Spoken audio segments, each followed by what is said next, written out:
오늘 우리가 함께 볼 하나님의 말씀 마태복음 18장 1절부터 4절까지입니다. 마태복음 18장 1절부터 4절까지의 말씀입니다. 우리 한 목소리로 합독하도록 하겠습니다. 그때에 제자들이 예수께 나와 이르되 천국에서는 누가 크니이까? 예수께서 한 어린 아이를 불러 그들 가운데 세우시고 이르시되 진실로 너희에게 이르노니 너희가 돌이켜 어린 아이들과 같이 되지 아니하면 결단코 천국에 들어가지 못하리라. 그러므로 누구든지 이 어린 아이와 같이 자기를 낮추는 사람이 천국에서 큰 자니라. 아멘. 아멘.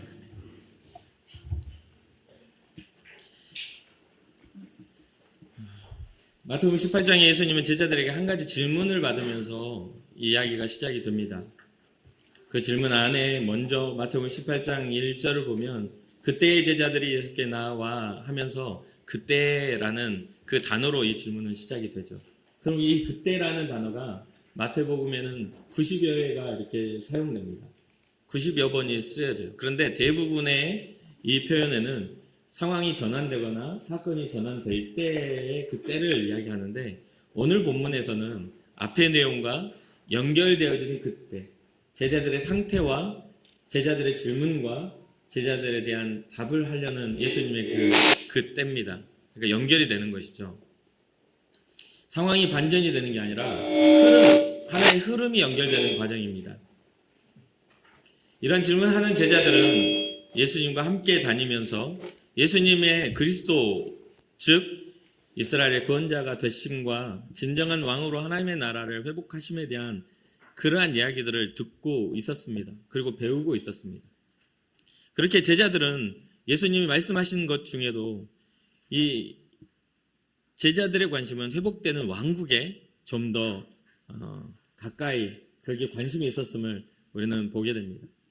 마태복음의 맥락 가운데 살펴보자면 16장에서는 예수님께서 대제사장들과 장로들에게 고난을 받아 죽고 3일 만에 살아나심을 말씀하십니다. 그것과 동시에 하나님의 영광 중에 천사들과 함께 하늘의 왕권을 회복하시는 것도 말씀하시죠. 그리고 17장에 넘어와서 변화산의 사건을 통해서 하늘의 영광을 보여주시고 또 귀신 들린 아들의 그 아버지의 간청을 통해 귀신 들린 아들을 고쳐주시기까지 합니다.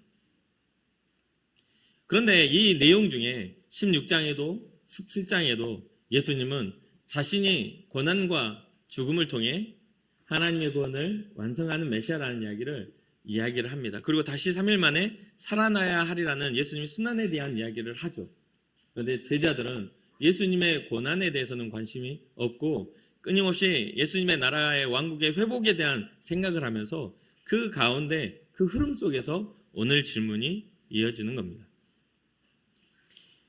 마가복음 9장과 또 누가복음 9장에도 이와 비슷한 지금 상황과 비슷한 상황에 동일한 상황으로 보죠. 그 상황의 이야기들이 기록이 됩니다. 그것을 유추해 보니 예수님께서 십자가에 달리시기 전 한 달 정도 전에 있었던 사건입니다.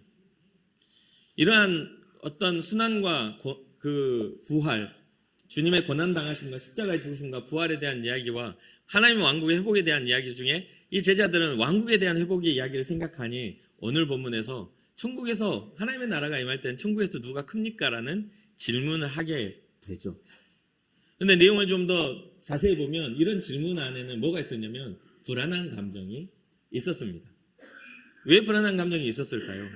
예수님의 사역을 보면 참으로 재밌게도 종종 제자들 중에 몇몇을 따로 데리고 사역지에 올라가거나 기도 현장이나 변화산 사건이나 또 겟세마네 기도하러 올라가실 때도 몇몇 제자들을 구별해서 그들만 데리고 올라가는 상황들이 나옵니다. 그러니 이제 예수님의 왕국이 임할 때 그 제자들은 어떤 생각을 품겠습니까? 그 나라에 우리는 어떤 자리에 앉을까? 예수님의 나라가 임할 때 우리는 어떠한 위치와 어떤 지위를 얻을까? 이러한 생각들을 하게 되죠. 그 불안감이 있다 보니까 누가복음 9장 46절을 보면 누가 더 크냐라는 문제로 제자들끼리 다투었다라고 기록합니다. 오늘 본문에서는 제자들의 다툼에 대한 이야기는 나오진 않지만 누가복음에서는 이 서로가 변론하고 다퉜다라고 이렇게 이야기를 합니다. 그러한 전반적인 흐름 속에서 예수님이 이제 이것에 대한 교훈을 하시는 거죠. 그러면서 예수님께서 교훈을 하시기 위하여 한 아이를 불러옵니다. 2절에 예수께서 한 어린아이를 불러 그들 가운데 세우시고 라고 하고 3절에 이 예수님이 이 상황에 대한 교훈을 합니다. 이 3절에는 세 가지의 관점이 존재합니다. 첫 번째입니다. 이르시되 진실로 너희에게 이르노니 너희가 돌이켜라고 첫 번째 돌이키라는 말씀하십니다. 그들의 다툼, 그들의 자리싸움, 그들이 바라보는 그러한 관점들은 주님이 원하시지 않는 관점이라는 것이죠.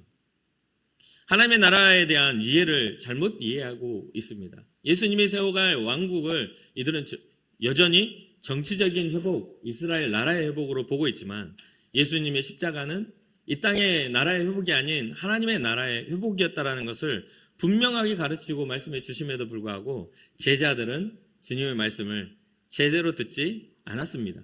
그러니 예수님이 하시는 말씀이 너희가 돌이켜라. 돌이킨다는 것은 어떤 뜻입니까?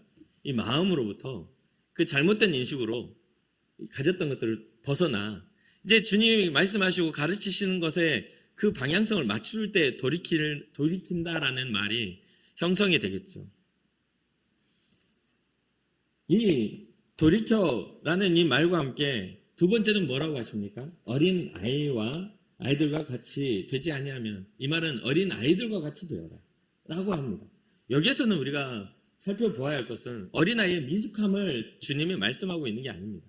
어린아이가 가지고 있는 어린아이의 떼쓰고 미숙하고 판단이 없고 이런 그런 부정적인 관점에서의 어린아이를 말하는 게 아니라, 어린아이는 어떤 존재입니까? 부모가 없으면 안 되는 존재입니다. 부모의 돌봄이 필요하고 부모의 지식이 필요하고 지혜가 필요하고 또 부모가 보호해주지 않으면 위험한 물가에서도 위험한 불가에서도 안전하지 못한 존재가 어린아이입니다. 무엇을 해야 하는지 어떤 것이 옳은 것인지를 판단하기가 참 어렵죠. 그러한 미숙함에 집중되는 게 아니라 부모에게 엮여있는 어린아이가 갖는 특성, 순수성에 대한 이야기를 그 제자들에게 하고 있는 겁니다.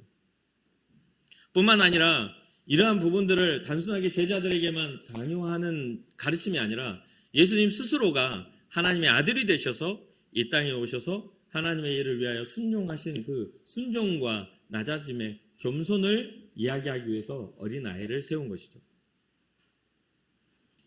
우리가 잘 알다시피 시대적으로 어떤 시대의 상에 따라서 우리 인류의 상황이나 이런 것도 다른 건 사실입니다. 오늘날 우리 어린아이들은 굉장히 존중받고 굉장히 그 아이들의 어떤 삶의 질이 높아져 있는 건 사실입니다.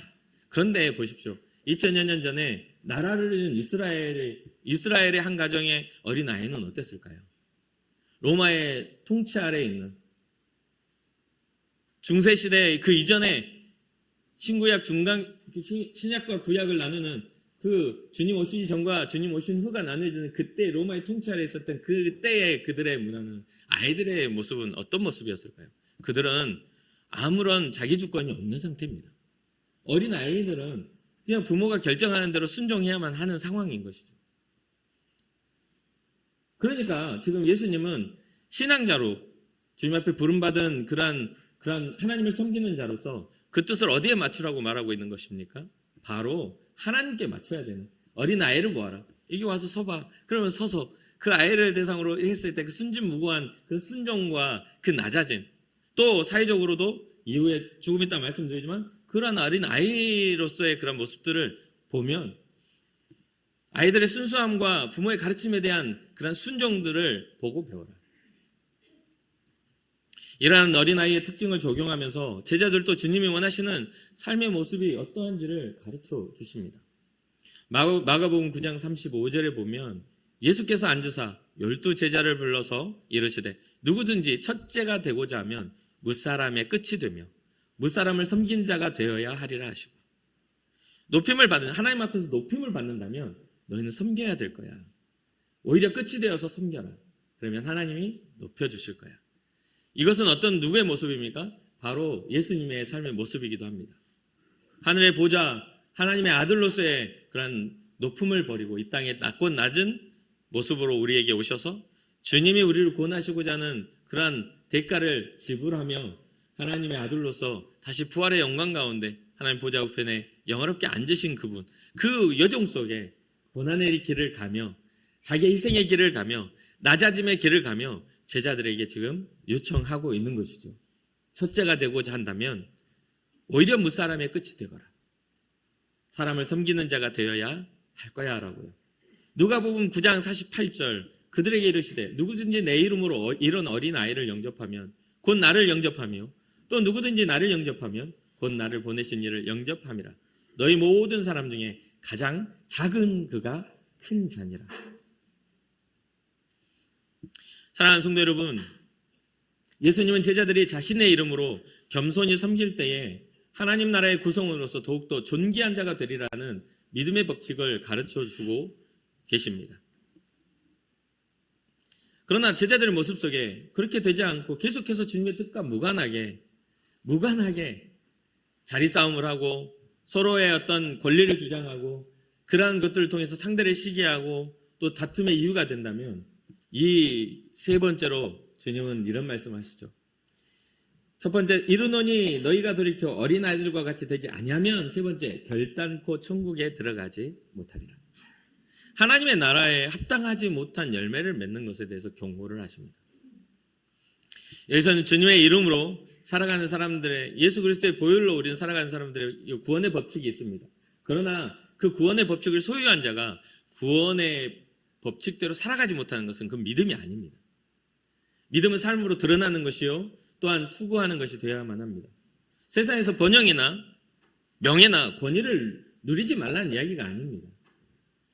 하나님의 나라를 바라보며 하나님이 기뻐하시는 삶을 살아가는 사람들이 그런 권위를 위해서 다투지 말라는 이야기죠.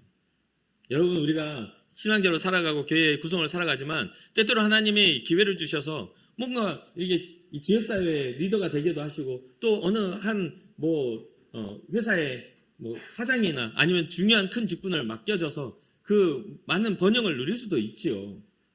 그것을 잘못됐다라고 이야기하는 게 아닙니다. 지금 주님이 말씀하신 것은 제자들이 바라보는 하나님의 나라에 대한 오해입니다. 이 땅에 이루어질 번영에 그들의 시선과 다툼의 이유가 있는 것에 대한 잘못된 것을 지적하고 계시는 것이죠. 이런 모습은 영적 무지입니다. 하나님의 나라가 어떠한 원리로 회복되는지를 아직 깨닫지 못하는 영적 무지죠. 영적으로 무지하기 때문에 항상 뭐만 생각해요? 영적인 게 없으니 육적인 것으로만 교회나 신앙이나 삶의 일들을 판단하게 되는 것이죠.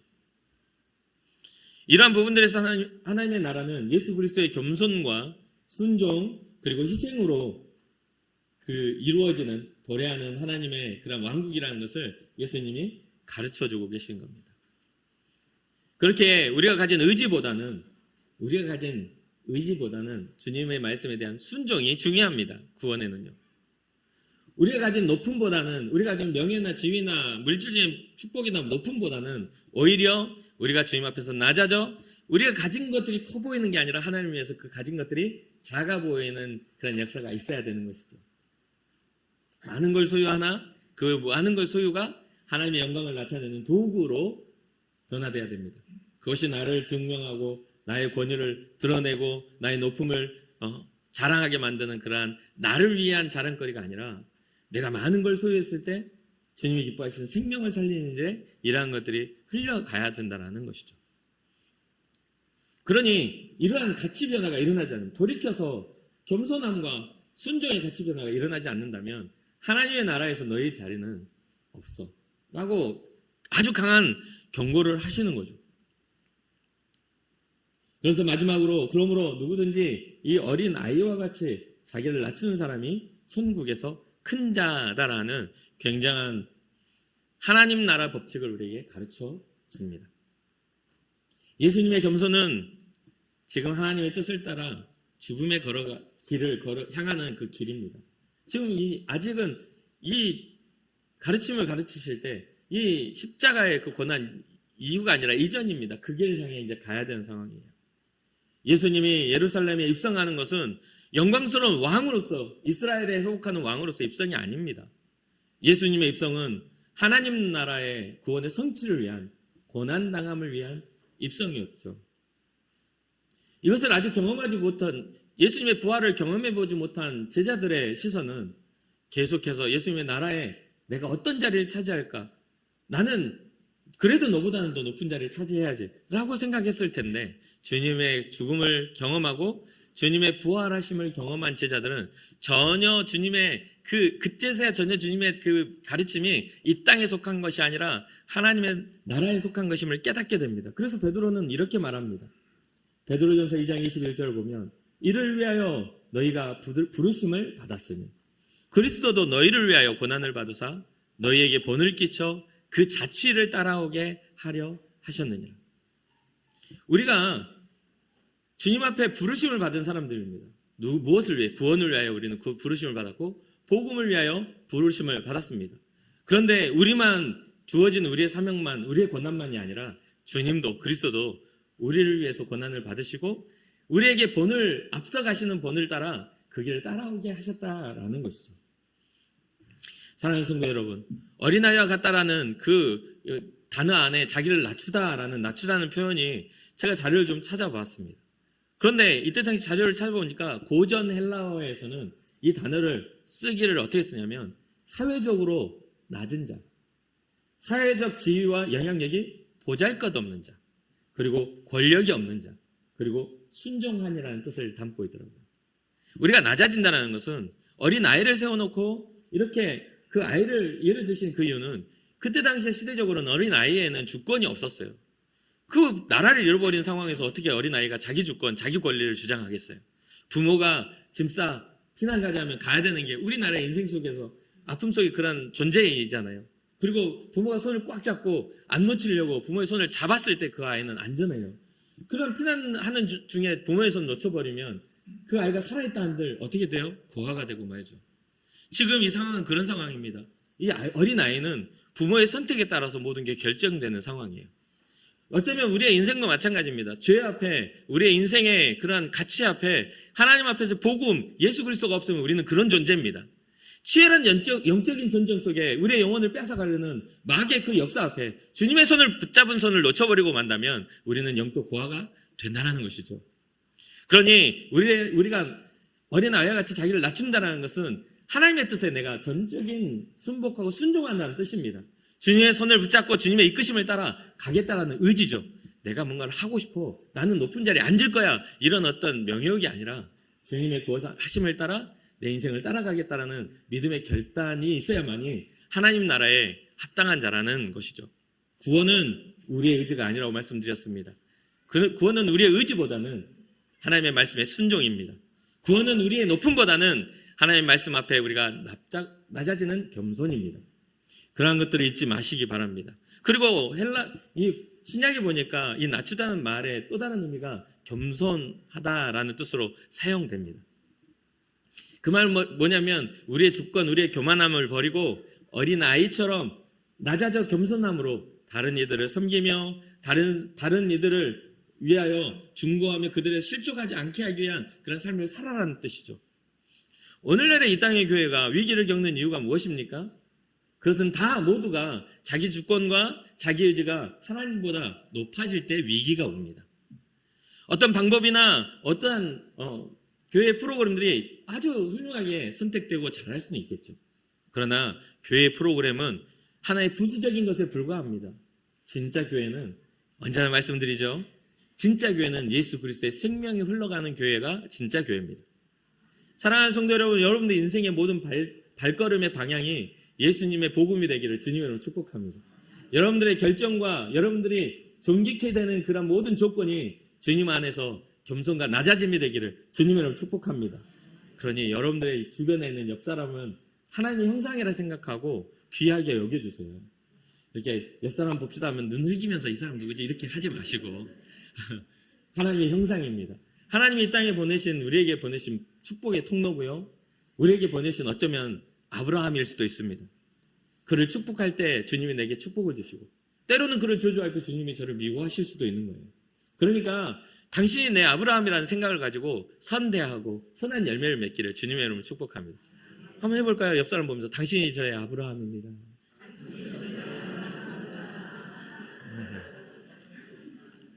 아직도 눈빛이 별로 안 좋으신 분들이 있는데요. 여러분들의 마음이 말랑말랑해져서 우리에게 주어진 삶에 여러분들의 가정에서 여러분들의 직장에서 또 여러분들이 만나는 삶의 터전에서 만나는 사람들이 하나님이 여러분들에게 보내신 그러한 선교의 대상 또 사랑의 대상 또 하나님의 형상임을 꼭 기억하시기 바랍니다. 끝으로 예수님은 몸소 하나님 앞에서 자신이 어린아이와 같은 겸손과 순종을 보여주시고 그 길을 걸으셨다는 거 우리가 잘 압니다. 그리고 예수님의 부활을 경험한 제자들도 예수님의 그 부활 이후의 삶은 지금의 어리석은 모습과 다르게 정말 순종적으로 정말 섬기는 자들로 복음 앞에 하나님 앞에 정말 엎드려 주의 복음을 위하여 생명을 걸었던 사람들로 살아갔습니다. 그리고 그 가치를 아는 우리도 현재 주님의 복음 앞에서 우리의 인생과 삶을 걸어가고 있습니다. 사랑하는 성도 여러분, 여러분들의 발걸음이 주님을 향하실 수 있도록 여러분들의 헌신과 여러분들의 삶의 비전이 주님이 기뻐하실 수 있도록 아버지의 말씀에 순종하는 아들이 되어 자녀가 되어 딸이 되어 주님이 기뻐하시는 선한 열매를 맺는 여러분과 제가 되기를 주님의 이름으로 축복합니다. 잠시 기도하겠습니다.